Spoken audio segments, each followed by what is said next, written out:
So when it comes to rowing apps, you may find a whole bunch of trackers on there, okay? Things that will let you upload your metrics to the logbook and you can find out exactly how you did.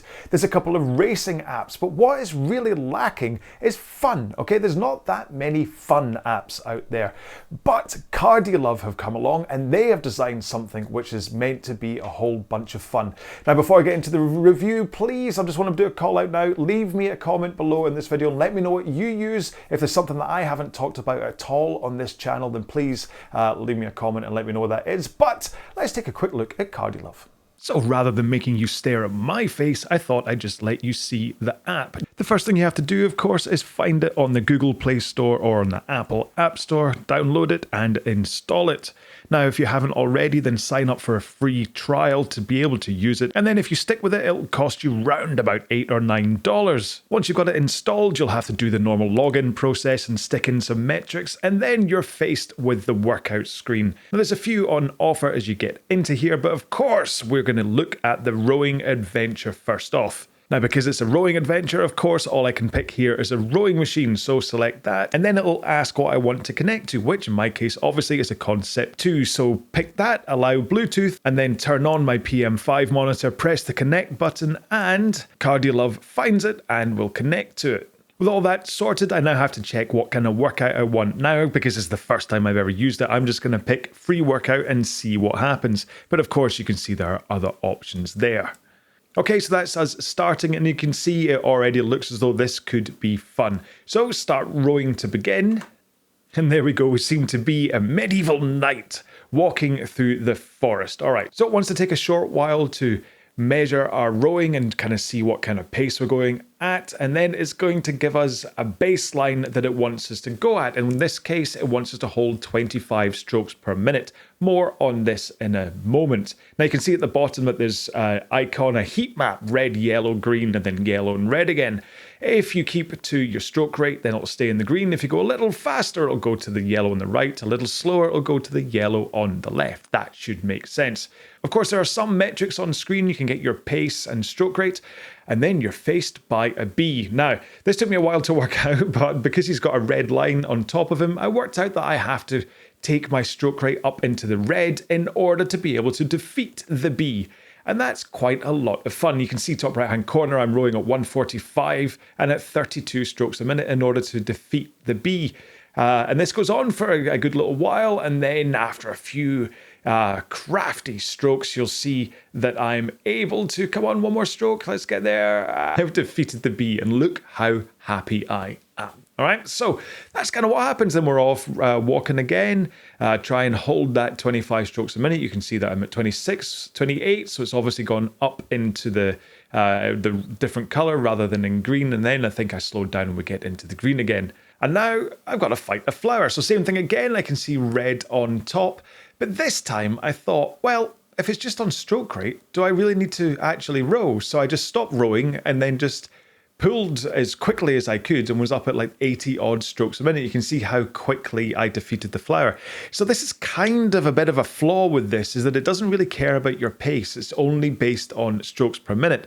And you'll see again when we come up to whatever it is I'm about to fight next, I did exactly the same thing where I just took my stroke rate right up into the roof, but I wasn't actually rowing like with my legs at all. So as much as it's a fun game, I think that element of it is slightly flawed because you can kind of cheat the system. So here we go, to keep an eye on my stroke rate. Yeah, 170 odd strokes a minute, which I promise you I wasn't able to do, but I was just doing the kind of a really quick jerking of the handle in order to get the stroke rate up. So at this point I decided, you know what, my time with the rowing adventure is done, and stopped rowing. And then actually what happens is that when I stopped, you can see I'm at 575 meters top left, but he carries on walking. So I think this is kind of however this game is developed. It's just that it moves and then it's all done by, but you know what, who cares? It's lots of fun. Look at it. It's a medieval knight fighting a bee while you're on the rowing machine. Who cares about accuracy and things and pace? Anyway, so I quit out of this, and then I thought, what else is on offer? This time I chose to filter the workouts for just the rowing machine, and this time I picked the Wild Water Rower just to see what this was.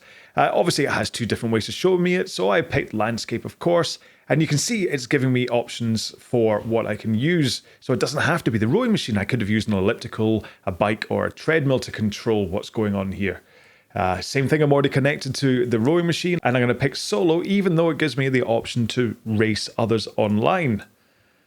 Free workout again, and we can get started. Now, what happened here is that my monitor was still at 500 odd meters from the rowing adventure previously, so it hadn't reset. So if you're thinking about trying to track things properly, then make sure and reset your monitor.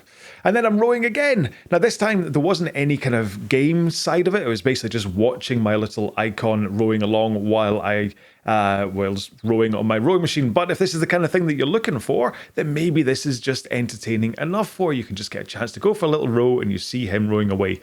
The timing of my row and the rowing guy was relatively close. He tended to take a stroke about half a stroke before I did, but it wasn't that off-putting really. And yeah, and it was a little bit of fun. But you know what? I got fed up with it and so quit out of it again and then went for one last option.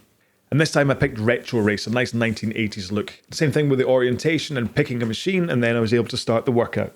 And this time round I picked the high score challenge without actually knowing what it was, but then start the standardized globally ranked high score challenge and show everyone what you've got. Ooh, that sounds exciting, doesn't it? So it's all about how fast I could row 3,000 meters. Now you have to start rowing in order to set the app going, which again is a little bit of a flaw for the PM5 control if you're trying to actually rank a 3,000 meter row or something.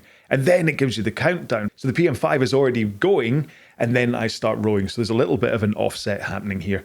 And then basically it's just the same thing. So you get this. This is what you're looking at while you're rowing 3,000 meters.